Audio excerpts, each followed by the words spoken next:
Hi guys. So we've been out working in the yard. It's hot today. I'm like, we probably should make something to eat real quick before things get crazy ugly around here. Cause you know, I don't know about you all, but when that hangry stage sets in, look out, it's bad news. So this morning, Jackie had asked on the freeze-dried post that I had done if I've ever done green beans from the garden, and I had said I had. So I thought, you know what, today, why don't I go ahead and do that for her since she asked. We did do a lot of green beans up last fall, and typically I do freeze them. We used to can them a lot, but now since I've got that freeze dryer, I'll tell you what, you know, it's just easier for me, and we like the portability of the green beans that I just do them that way. So what I'm going to do is I did green beans. I'm going to do green beans and macaroni and cheese. The macaroni and cheese is actually from my daughter's wedding. They had a little bit left, and it was from the Country Smokehouse. And so I just portioned it up and freeze-dried it. And I know that there's quite a bit of fat in that. It's you know, a lot of cheese, a lot of butter. And so I have it in the clear plastic Mylar bags where it's clear on one side and the Mylar on the other side. That's code for me to know that that's a short-term item. And so when I'm going to look for a meal item, I always go to my short-term first to kind of see what's in there, or if I'm looking for something in particular. I also have a tote that I put the stuff in that is, you know, use it up within like, you know, 3 or 4 months. But come on, who has macaroni and cheese stored away like that? They can just pull out, add some hot water to it, and you know, sometimes you have to microwave it or throw it in a pan and warm it up. But it's quick and it's convenient. And you know, here's the thing. I could take this macaroni and cheese and send it to my son-in-law that's in the military for him to kind of have like a memory of the wedding. You know, how cool is that to do that? So these are a lot of the things, the reasons why we do the freeze-drying stuff. And so what I'm going to do is go ahead and kind of step you through real quickly here. This is very informal. I just thought real quick I'm going to jump on and see if I can answer Jackie's question for her. So if you like these kind of things, or if you have any questions, let me know, because there's a big learning curve with the freeze dryer. I tried doing little jelly or jello gummy something or others in there, and let me tell you what, those sugar particles in there had a freaking party, like exploded. I'll have to see if I can find some pictures. I did gummy worms, and one little gummy worm, you know, they're about this big. I'm telling you what, this big around and like this long.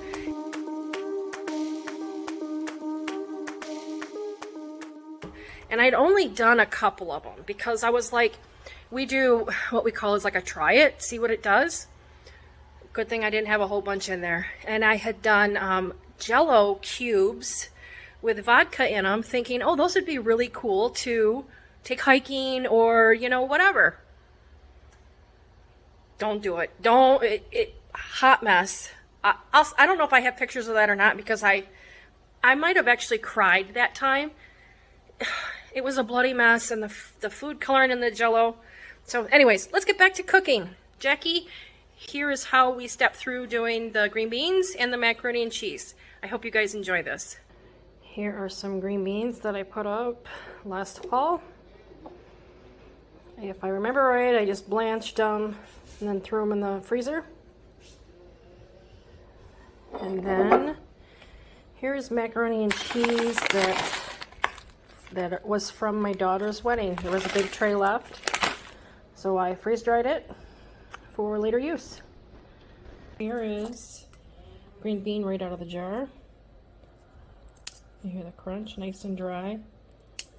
These are really good too for just like, you know, dipping in ranch or whatever. It's amazing that you can get little kids to eat these. Something else I like to do too is you could crunch these up and sneak these into, you know, really anything. Chili, spaghetti sauce, muffins, oatmeal. I mean, you get this ground up fine enough, and you know, it could be a vegetable flake mix. Or if you don't like green beans, but you want somebody to get them, to eat them, you could put them in a broth, you know, so it kind of thickens up whatever you're eating. Alright, so what I did, I didn't turn the camera on when I did this part, is I had the hot water in here, put my beans in here, and just letting them absorb water. And because I know that I'm going to pour off the extra water, it really doesn't matter. And because these are still absorbing water, they're going to want to float. So I'm just going to put this lid on here to kind of keep them underwater. And then we'll come back and check on them in a few minutes.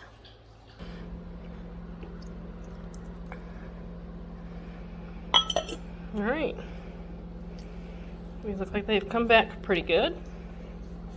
What I'm going to do is take them over to the pan, warm them up a little bit, add some butter and some garlic, and we're going to call that good. Alright, I just pull the macaroni and cheese out, and I can tell by the noodles that this is not done yet. It's still really, I don't know how to describe it, just it's almost like if you were cooking noodles. It's not to the al dente stage yet. You can almost just, you can kind of just feel the noodles. So I'm going to let it sit here and hang out for a little bit longer. Alright, so here I just threw them in a pan. You know, if I was a little bit more patient, I could have just left them in the bowl and let them soak. And it doesn't really take that long. It's just I'm in a hurry. I want to, you know, get finished up here.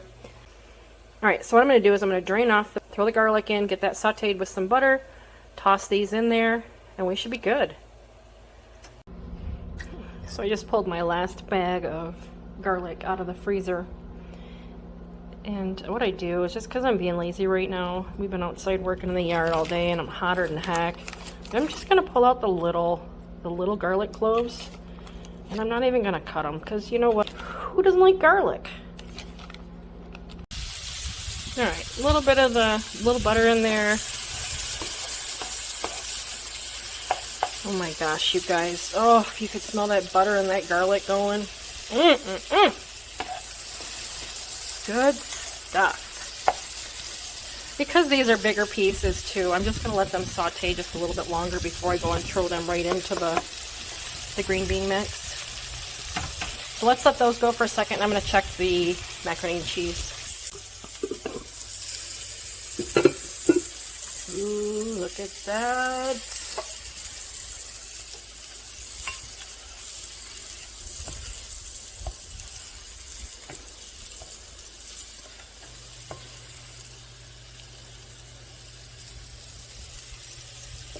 You guys, look at that. Does not look yummy. So this is done now. So this, I'm just going to let it sit here for a minute and hang out while I finish up the green beans. Alright, we've got them all done. That's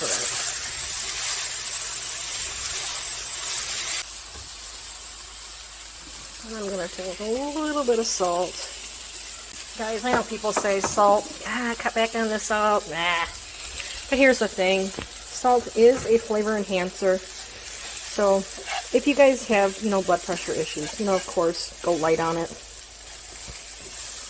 Or lighter, whichever you choose.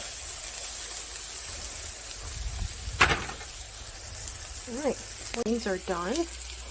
I am going to sprinkle just a little bit of Parmesan cheese on here. If you guys don't like Parmesan cheese, you don't have to add this. We happen to like it. So I do what we like. But anything that I do, unless I tell you specifically that it can't be altered, a lot of times with your baking recipes, you gotta stick pretty close to it. But a lot of recipes like this, you know, it's okay to change things out and, you know, do it to your liking. There you go, Jackie. I hope you enjoy your green beans.